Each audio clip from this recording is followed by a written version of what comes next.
Hello friends, welcome to my channel. In this video today we are going to discuss about activity lifecycle in Android. So what is activity lifecycle?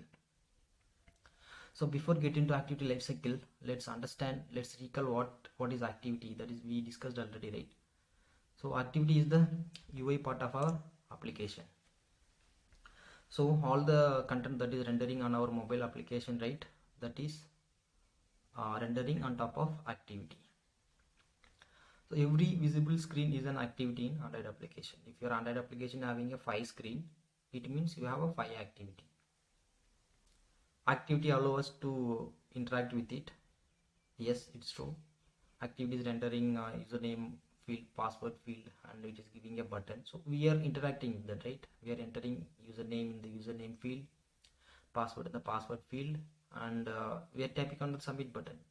It is keep on listening for the user action and we are interacting with it. Okay, and activity can be interrupted with user action or by system action. It means like if your application having 5 screen, you navigate from activity 1 to activity 2 or screen 1 to screen 2.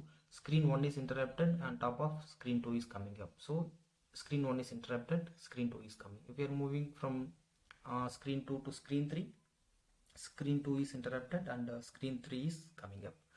So this is the activity, and now we will go for activity lifecycle. Okay, so here I told you activity can be interrupted by user action.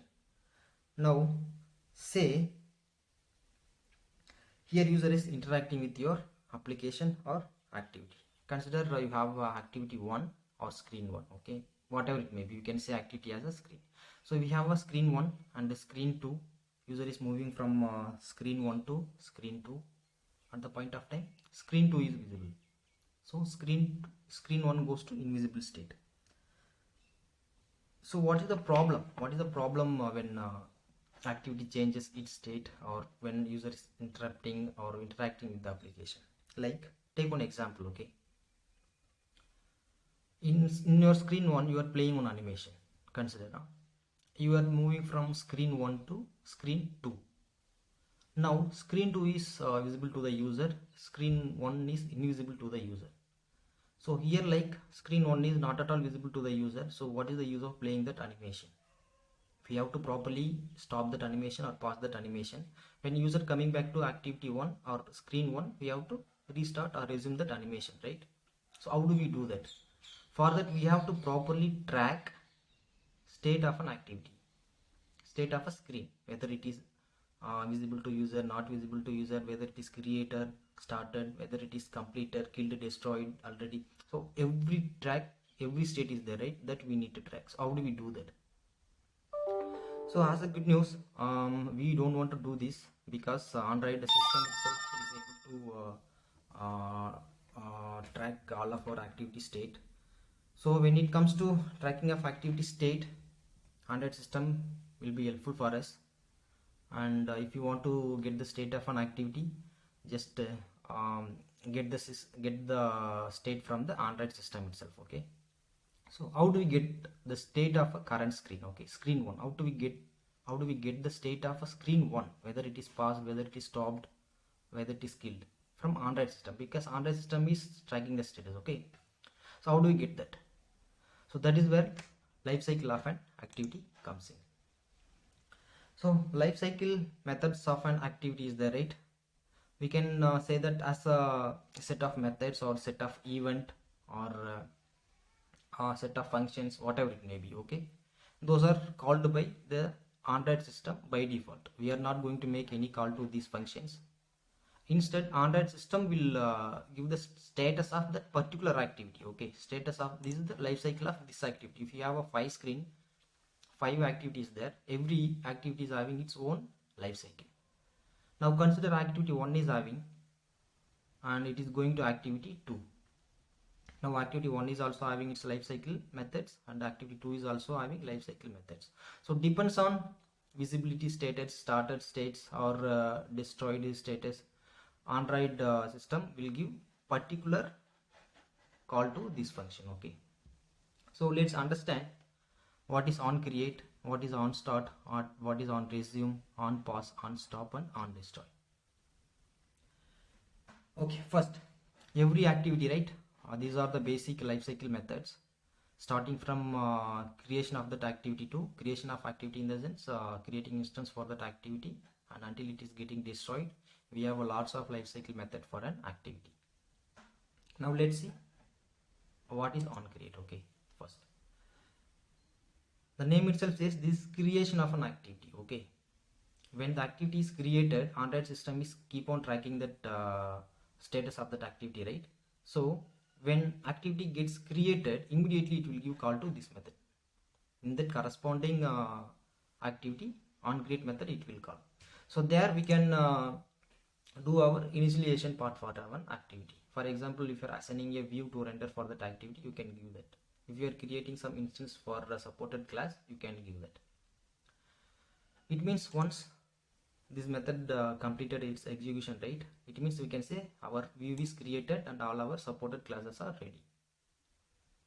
Now come to second method, on start. Okay, on start. What is on start? Here our activity is created its view is ready. Now in on start, our activity is becoming visible to the user. Our view is becoming visible to the user. Okay, not completely visible, becoming visible to the user. So prior to visible to the user, if you wanted to start any operation, right, that you can do. For example, here you have created view. For example, your text view is there. For the text view, that name view is there. Okay, consider name view is there. That name, for that name view, name is coming from the database. Okay, here view is ready, that name view is ready. Now in on start, this is prior to visible to the user, that is becoming visible to the user.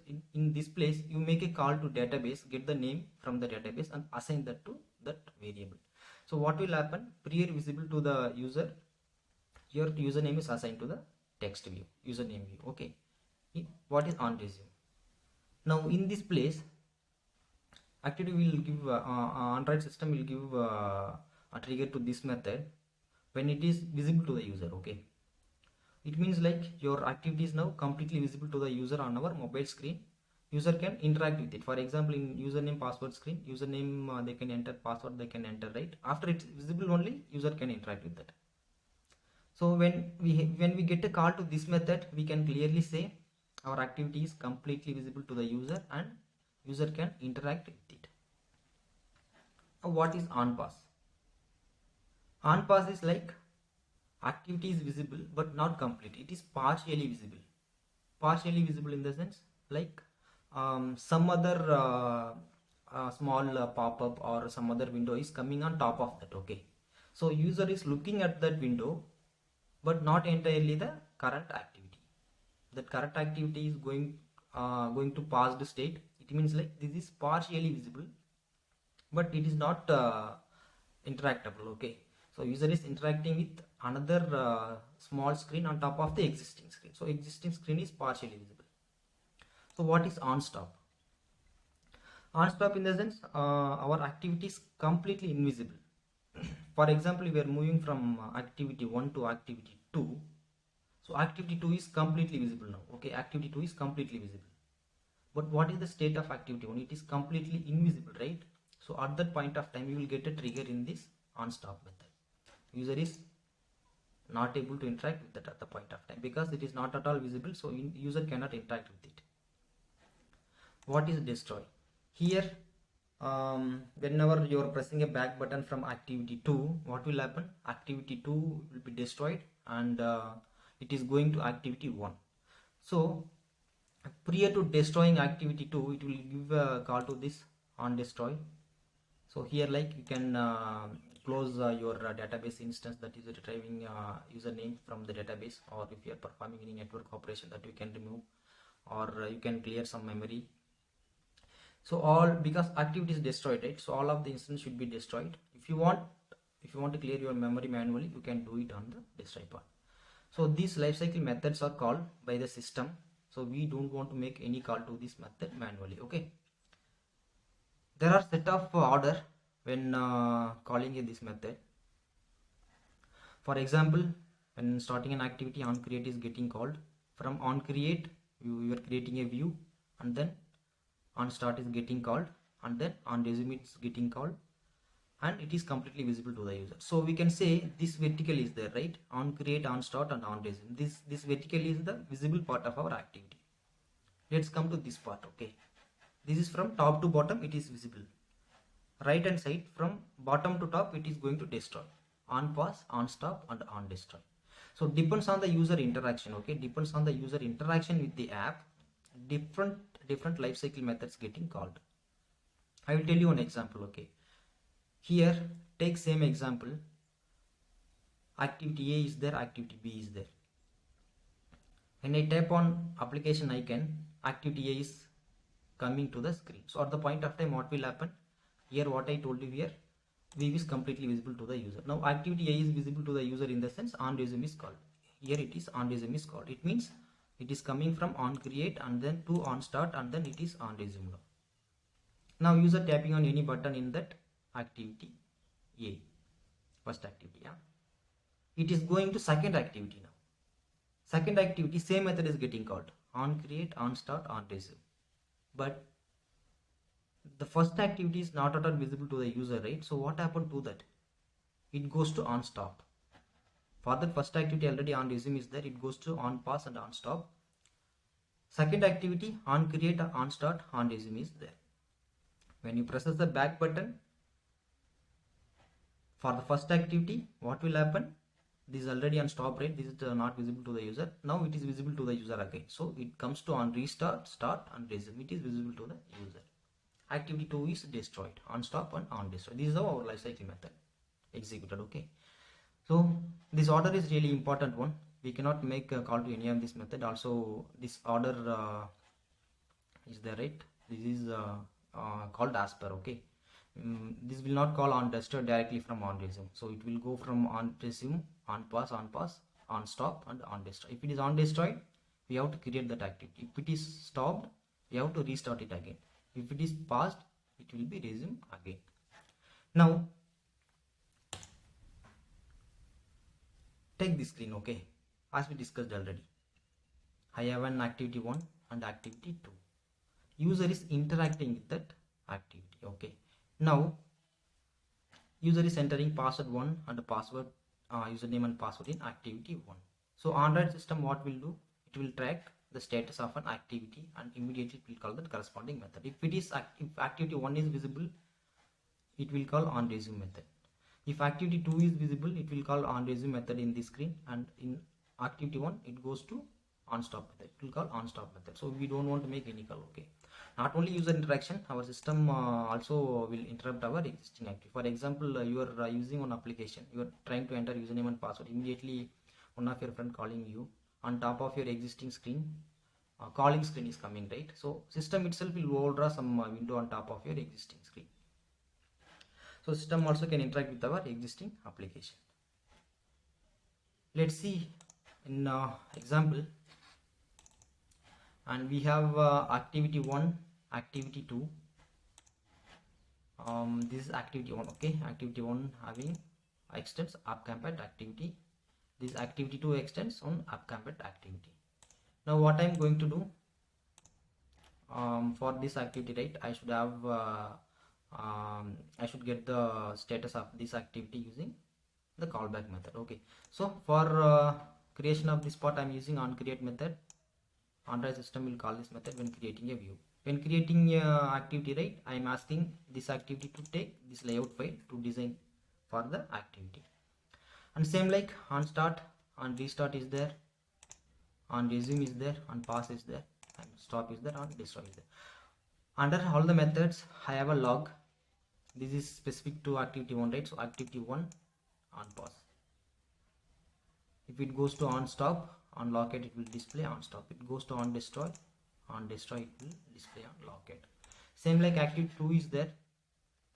Now in activity 2, I have on create method, and inside that on create method, I am showing one log.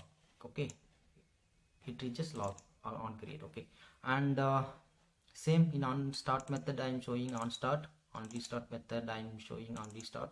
Same as resume, pause, stop, and destroy. Okay, let's run the app. I have this app up and running now.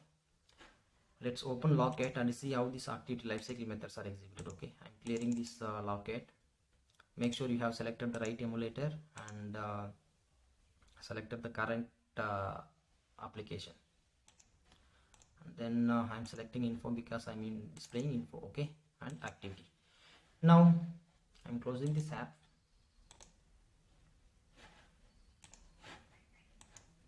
See, now I'm launching the application for the first time. Okay, my activity 1 is the first activity. See, for the activity 1, on create is called, on start is called, on resume is called. Okay, and if I tap on go to second activity, okay, I'm asking to go to second activity. Go to second activity. So second activity is coming now. See, second activity is coming. So what happened to second activity? Let's see here. Activity 1 goes to passed state, and as usual activity 2 is getting created, started, it is resumed. Once it is resumed, right, our activity 1 goes to passed state.